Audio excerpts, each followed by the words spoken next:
अस्सलाम वालेकुम वरहमतुल्लाहि वबरकातुहू। दरस कुरान व हदीस। आज का टॉपिक है झूठ की 3 किस्में। अरबी ज़बान में 2 लफ्ज़ इस्तेमाल होते हैं, एक कज़ब, दूसरा तकज़ीब। कज़ब का मानी झूठ बोलना और तकज़ीब का मानी है झुटलाना या दूसरे को झूठा बताना। कुरान करीम में कज़ब के मुकाबले में तकज़ीब का जिक्र ज़्यादा है। कुफार और मुशरिकीन में तकज़ीब की बीमारी पाई जाती थी। वो झुटलाते थे अल्लाह सुब्हानहू व तआला के कलाम को, अल्लाह सुब्हानहू व तआला के नबियों को, क़यामत के दिन को, हकीकत और सच्चाई को।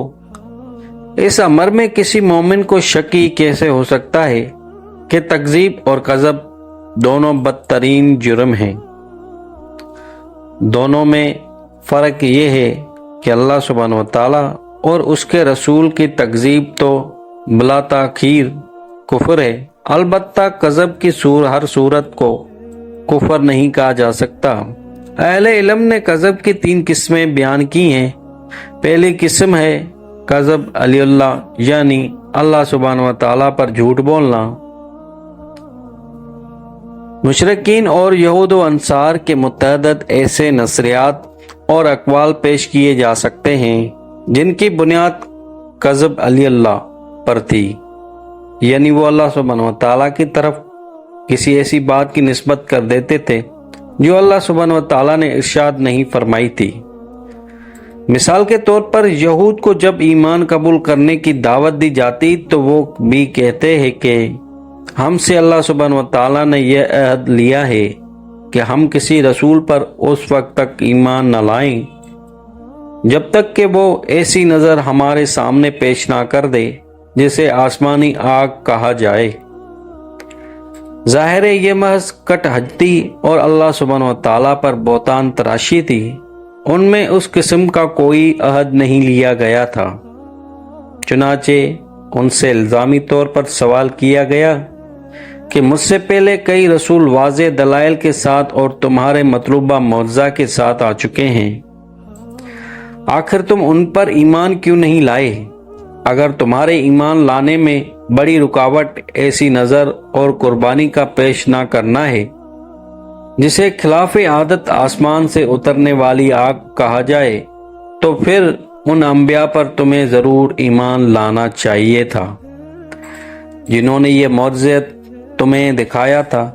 उसी तरह सूरह आल इमरान की आयत 75 के मुताले से पता चलता है कि बाज़ अहले किताब अरबों का पैसा नाजायज़ तरीके से हड़प कर जाते थे। जब उनसे कहा जाता कि इस तरह क्यों करते हो तो वो जवाब में कहते कि अनपढ़ लोगों का माल दबा लेने से कोई गुनाह नहीं होता। गोया अल्लाह सुब्हानहू व तआला ने हमें ऐसा करने की इजाज़त दे रखी है। उनके बारे में अल्लाह सुब्हानहू व तआला फरमाते हैं कि वो जानते बूझते अल्लाह सुब्हानहू व तआला पर झूठ बोलते हैं।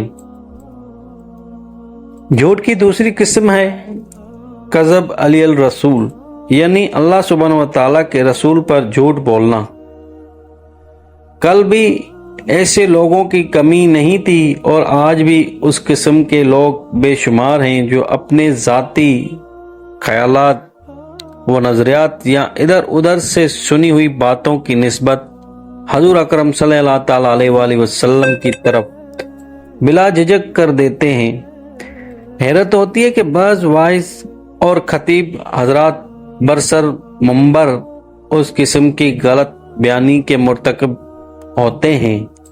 वो बुजुर्गों के अक़वाल और अफ़वाहों को अहादीस के तौर पर पेश कर देते हैं।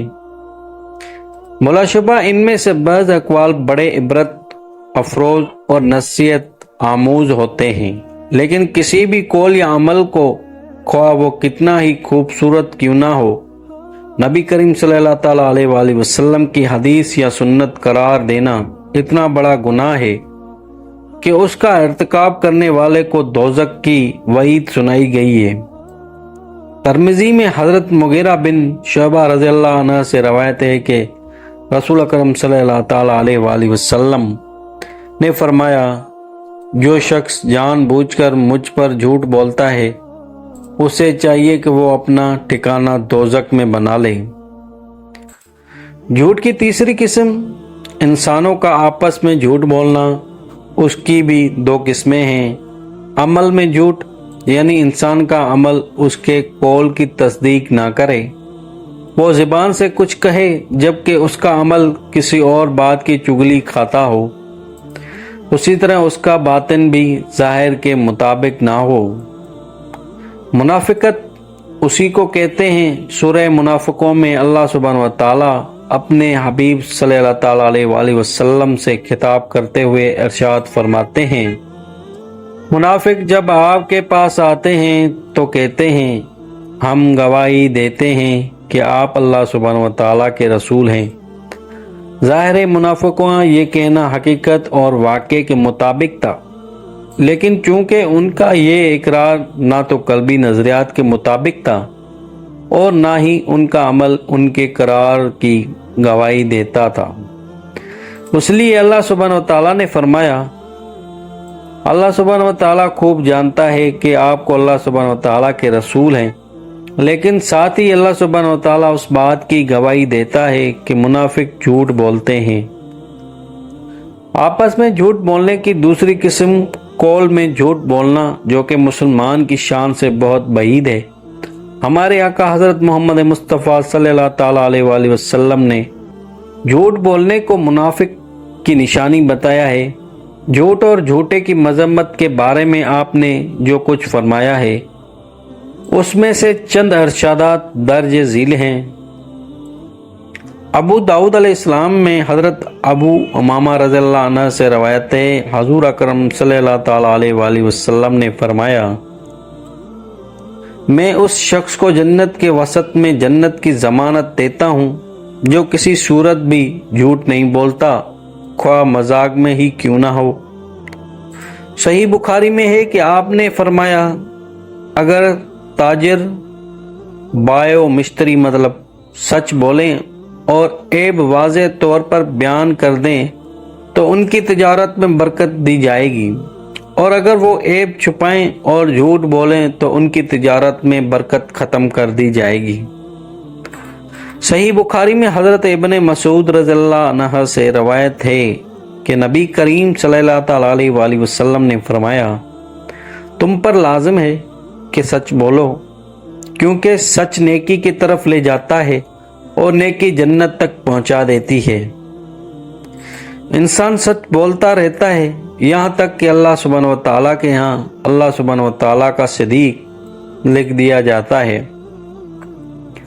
اور تم پر لازم ہے کہ جھوٹ سے بچ کر رہو، کیونکہ جھوٹ اللہ سبحانہ و تعالیٰ کی نافرمانی اور فجور تک لے جاتا ہے، اور فجور دوزخ میں پہنچا دیتا ہے۔ انسان جھوٹ بولتا رہتا ہے یہاں تک کہ اللہ سبحانہ و تعالیٰ کے ہاں اسے کذاب لکھ دیا جاتا ہے۔